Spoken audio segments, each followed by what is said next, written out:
बहुत ही क्रिस्पी और टेस्टी एकदम नई तरह से बनने वाले पोहे की नाश्ते की रेसिपी शेयर कर रही हूँ दोस्तों, जिसे खाकर तो बस मज़ा ही आ जाएगा। और इतना ही नहीं, इसे बनाने के लिए हमें बाजार से कुछ भी नहीं लाना, घर के ही बेसिक इंग्रेडिएंट से ये बनकर तैयार हो जाता है। तो सबसे पहले हम एक छन्नी लगा लेंगे और इसके ऊपर हम 1 कप भरकर पोहे को डाल देंगे। इसके ऊपर हम पानी डालकर इसे अच्छे से वॉश करेंगे ताकि इसकी सारी इम्प्योरिटीज़ निकल जाए। इसी तरह से हम 2 से 3 बार साफ पानी से इसे धो लेंगे और सारा पानी ड्रेन आउट कर लेने के बाद इसे हम सूखने के लिए रख देंगे। इसके बाद हम एक पैन को गैस पर चढ़ा देंगे और इसके अंदर हम 2 चम्मच भर के कुकिंग ऑयल डाल देंगे। अब हम इसके अंदर डालेंगे 1 चम्मच भर के कटी हुई लहसुन।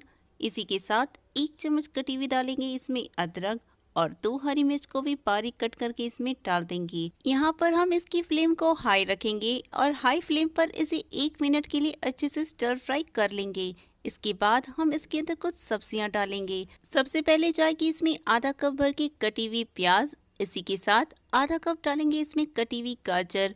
आधा कप ही जाएगी इसमें कटी हुई शिमला मिर्च और सेम क्वांटिटी में ही हम डालेंगे इसमें ग्रेट किया हुआ कैबेज। यहाँ पर आप सब्जियों को अपनी चॉइस के हिसाब से कम ज़्यादा कर सकते हैं। इन सब्जियों को भी हम हाई फ्लेम पर 1 से 2 मिनट के लिए अच्छे से स्टर फ्राई करेंगे, वरना सब्जियाँ पानी छोड़ सकती हैं। फिर हम इसके बीच में थोड़ी सी जगह बना लेंगे और इसके अंदर हम 1 टेबलस्पून जितना कुकिंग ऑयल डाल देंगे। इसी के साथ हम आधा चम्मच डालेंगे बटर और 1 चम्मच मैदा डालकर इसे अच्छे से भूनते जाएंगे।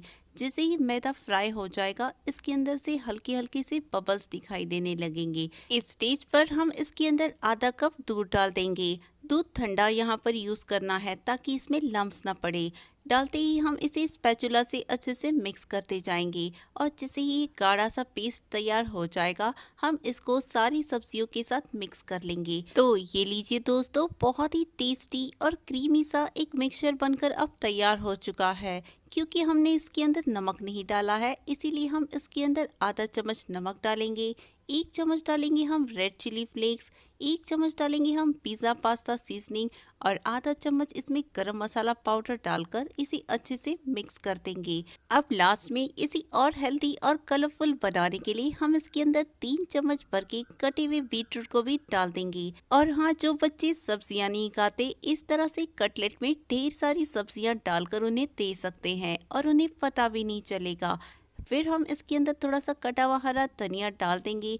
इसकी फ्लेम को ऑफ करेंगे और इसे ठंडा करने के लिए साइड में रख देंगे। इसके बाद हमने जो पोहे को ड्राई करने रख दिया था, उसे हम एक मिक्सिंग बोल में ट्रांसफर कर देंगे।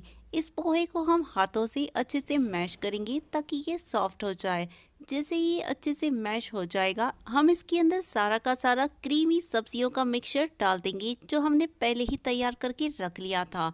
इसे डाल देने के बाद हम इसके अंदर आधा कप बेसन डालेंगे ताकि इसमें अच्छी सी बाइंडिंग आ जाए। इसी के साथ हम 1 मुट्ठी पर और थोड़ा हरा धनिया डाल देंगे। आधा चम्मच डालेंगे हम इसमें नमक और 3 चम्मच भर के हम इसके अंदर डालेंगे कॉर्नफ्लोर। इससे नाश्ता बहुत ही क्रिस्पी बनकर तैयार हो जाता है। इन सभी चीज़ों को हम हाथों से अच्छे से मिक्स कर लेंगे और ये देखिए फ्रेंड्स, जैसे ही ये डो फॉर्म में आ जाएगा, इस स्टेज पर हम हाथ में थोड़ा सा ऑयल लगाकर ग्रीस करेंगे और इसे हाथ में लेकर रोल कर देंगे। अब आप इसे चाहे तो एक सिलेंड्रिकल शेप दे दें या फिर इसे मेरी तरफ पैटी की तरफ बना लें, चॉइस आपके ऊपर है। लेकिन हाँ, अगर आप इसे राउंड शेप में बनाएंगे ना, तो इसे बर्गर की तरफ बच्चों को लंच बॉक्स में भी दे सकते हैं। अब इस नाश्ते को फ्राई करने के लिए हम एक कढ़ाई में थोड़ा सा कुकिंग ऑयल ले लेंगे, क्योंकि हमें इन नाश्ते को शैलो फ्राई करना है। सारा नाश्ता ट्रांसफर कर लेने के बाद हम इसे मीडियम हाई फ्लेम पर फ्राई करेंगे। जैसे ही इसका एक साइड अच्छा सा गोल्डन हो जाएगा, हम इसे टर्न करेंगे और दूसरा साइड भी इसका गोल्डन कलर आने तक फ्राई कर लेंगे। जैसे ही क्रिस्पी करारे हो जाएंगे, इस स्टेज पर हम इसे एक छन्नी से निकाल लेंगे और फिर इसे प्लेट में ट्रांसफ़र कर देंगे। इसी तरह से हम बाकी नाश्ते को भी बना लेंगे और इसे हम गर्मा गर्म सॉस या तो फिर चटनी के साथ सर्व भी कर देंगे। बहुत ही क्रिस्पी और टेस्टी गेहूं के आटे से बनने वाले स्वादिष्ट नाश्ते की रेसिपी शेयर कर रही हूं दोस्तों, जिसे हम दही के रायते के साथ सर्व करेंगे। तो इसे बनाने के लिए हम एक मिक्सिंग बोल के अंदर 3/4 कप डालेंगे आटा। इसी के साथ हम इसके अंदर डालेंगे 3/4 कप भर के मैदा, 1/4 चम्मच डालेंगे अब नमक और आधा चम्मच अजवाइन को हम हाथों में क्रश करते हुए डाल देंगे। अब इस नाश्ते को खस्ता बनाने के लिए हम इसमें 2 चम्मच तेल डालेंगे और इसे हाथों से अच्छे से रब करेंगे ताकि तेल पूरी आटे में फैल जाए।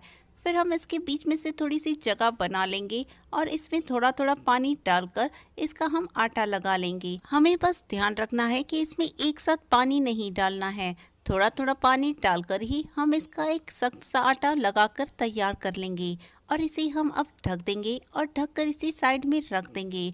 तब तक हम एक मसाला तैयार कर लेते हैं। एक पैन के अंदर हम डालेंगे 2 चम्मच साबुत धनिया, 1 चम्मच जाएगा इसमें जीरा, आधा चम्मच डालेंगे हम इसमें अजवाइन और 1 डाल देंगे हम इसमें इलायची।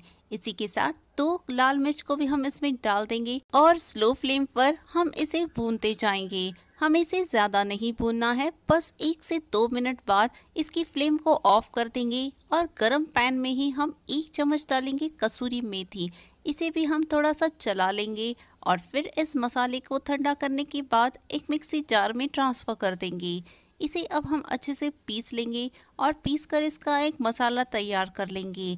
इस मसाले को अब हम एक कटोरी में निकाल लेंगे।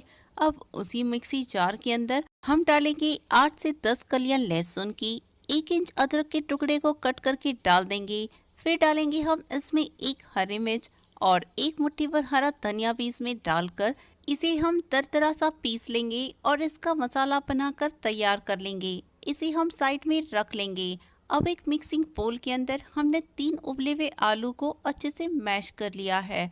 इसके बाद हम इसके अंदर 1/4 चम्मच डालेंगे नमक, 1/4 चम्मच ही जाएगा इसमें चाट मसाला, 1 टेबलस्पून डालेंगे इसमें पिसा हुआ हरा मसाला। इसी के साथ 1 टेबलस्पून ही जाएगा इसमें गरम मसाला जो हमने पीस रखा था। फिर डालेंगे हम इसमें 1 चम्मच भर के भुना हुआ बेसन, जिससे इसमें अच्छी सी बाइंडिंग आ जाएगी और ये मिक्सचर चिपचिपा भी नहीं रहेगा। इसके बाद इस मिक्सचर में से हम छोटा सा पोर्शन लेकर हाथ में रोल कर लेंगे और इसका एक छोटा सा बॉल बनाकर तैयार कर लेंगे। इसे हम साइड में रख देंगे। अब हमने जो आटा लगा लिया था ये भी अच्छे से सेट हो चुका है। इसमें से भी हम एक मीडियम साइज का पोर्शन हाथ में निकाल लेंगे और फिर इसे हाथों में रोल करते हुए इसे हम फ्लैट कर देंगे।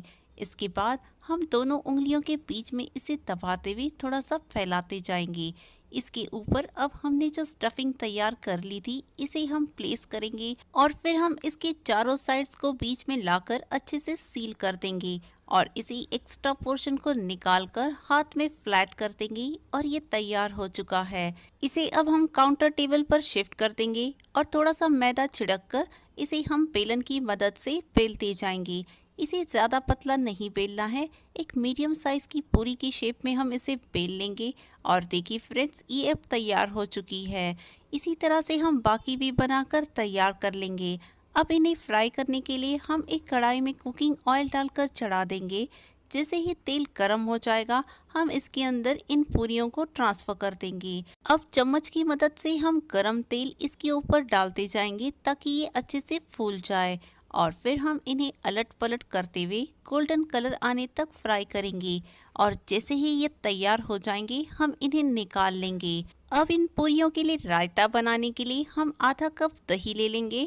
इसे हम अच्छे से फेंट लेंगे।